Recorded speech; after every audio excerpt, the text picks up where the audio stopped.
Hi viewers, welcome to our channel. ప్రస్తుతం మనతో పాటు దాము బాలాజీ గారు సీనియర్ జర్నలిస్ట్ ఉన్నారు. వారితో ఒకసారి మాట్లాడదాం. సో నమస్కారం సార్. నమస్తే. సార్, నిన్న మిరాయి సినిమా రిలీజ్ అవ్వడం జరిగింది. మంచి పాజిటివ్ టాక్ అయితే ఆ సినిమాకు వచ్చింది. సో మరి ఇప్పుడు ఫస్ట్ డే కంప్లీట్ అయిపోయింది కాబట్టి కలెక్షన్ రిపోర్ట్ ఏ విధంగా ఉంది? ఫస్ట్ డే ఎంత వరకు కలెక్ట్ చేసింది? మరి ఇది ఎంత వరకు వెళ్ళే అవకాశం కనిపిస్తుంది సార్? మిరాయ్ నిన్న నేను రివ్యూ కూడా చెప్పినప్పుడే చెప్పాను, ఇది హిట్ అవుతుంది ఖచ్చితంగాని. సో హిట్ టాక్ వచ్చింది. ఫస్ట్ డే కూడా కలెక్షన్లు బాగున్నాయని చెప్తున్నారు. సో మొత్తంగా ఇటు తెలుగులో మంచి రివ్యూలు వచ్చాయి, హిందీ రివ్యూలు కూడా చాలా బాగా వచ్చాయి. సో కాకపోతే ఆ రివ్యూలు వచ్చినంతగా దీని కలెక్షన్ వచ్చిందా లేదా అంటే దీంట్లో ఏమి స్టార్ లేదు యాక్చువల్గా.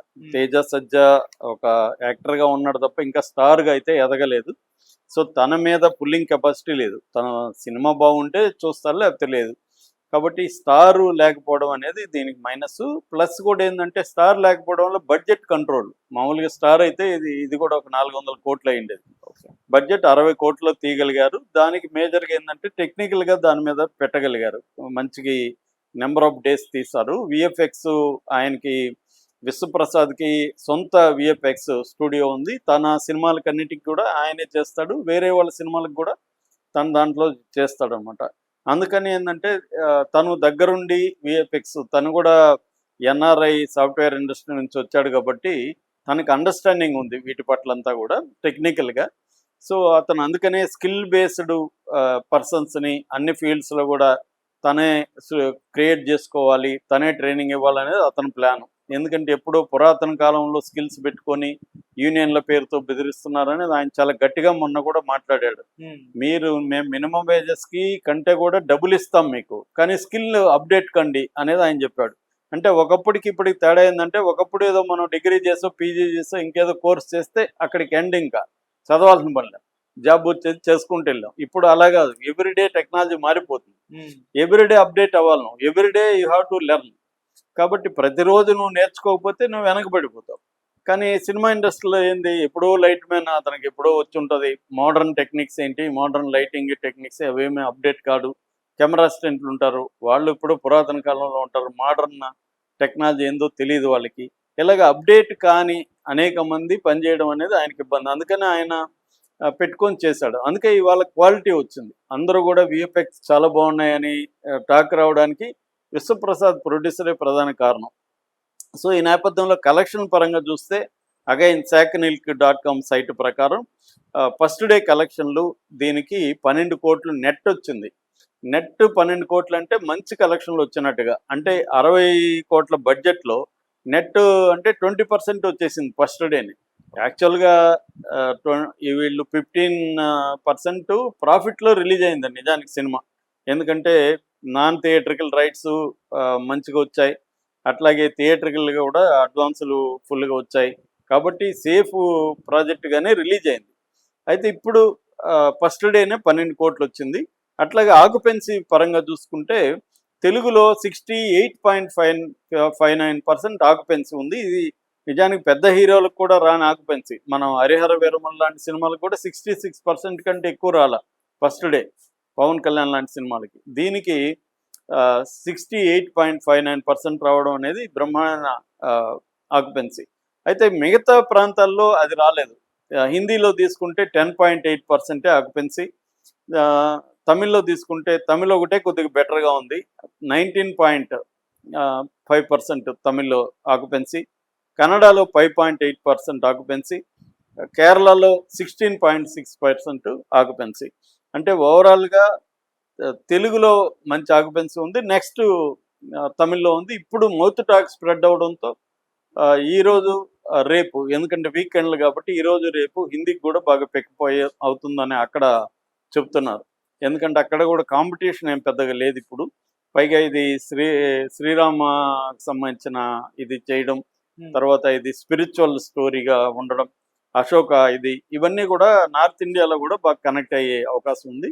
అంటే ఒక మైథాలజికల్ స్పిరిచువల్ యాక్షన్ అడ్వెంచర్గా దీన్ని ప్రజెంట్ చేయడంలో బ్రహ్మాండంగా ఇదయ్యారు. రెండోది పెర్ఫార్మెన్స్లు వీటికి సంబంధించి కూడా మంచి అప్పలాజ్ వచ్చింది. మంచు మనోజ్ విలన్గా, మహావీర్ బ్లాక్ స్వాడ్ అనే విలన్గా వేయడం, తర్వాత ఈ అబ్బాయి కూడా ఒక అమాయకమైన రెగ్యులర్ గైగా ఉండి ఒక యోధగా మహాయోధగా మారిన ట్రాన్స్ఫర్మేషన్ ఇవన్నీ కూడా బ్రహ్మాండంగా తేజస్ సజ్జ కూడా చేయడం, ఇవన్నీ అట్లాగే టెక్నికల్, దీని బ్యాక్గ్రౌండ్ స్కోర్ వండర్ఫుల్ ఉంది, కెమెరా వర్క్ మెస్మరైజింగ్గా ఉంది, తర్వాత విఎఫ్ఎక్స్ ఇవి చాలా ఎఫెక్టివ్గా ఉన్నాయి, ఎడిటింగ్ కూడా క్రిస్ప్గా ఉంది. 2 గంటల 49 నిమిషాలు మ్యాక్సిమం.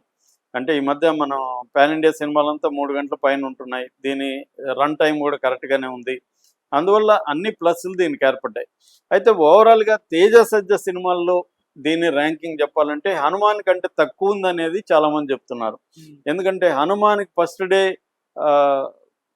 ఎక్కువ వచ్చింది, అంటే 12 కోట్ల పైన వచ్చింది, 12,20,00,000 పైన వచ్చింది అనేది. కాకపోతే ఏంటంటే హనుమాన్కి దీనికి తేడా ఏంటంటే హనుమాన్కి ఫస్ట్ డే వచ్చింది 8 కోట్లే, కాకపోతే దానికి పెయిడ్ ప్రీమియర్ షోలు పడ్డాయి, దానివల్ల దానికి ఒక 4 కోట్లు కలిపారు.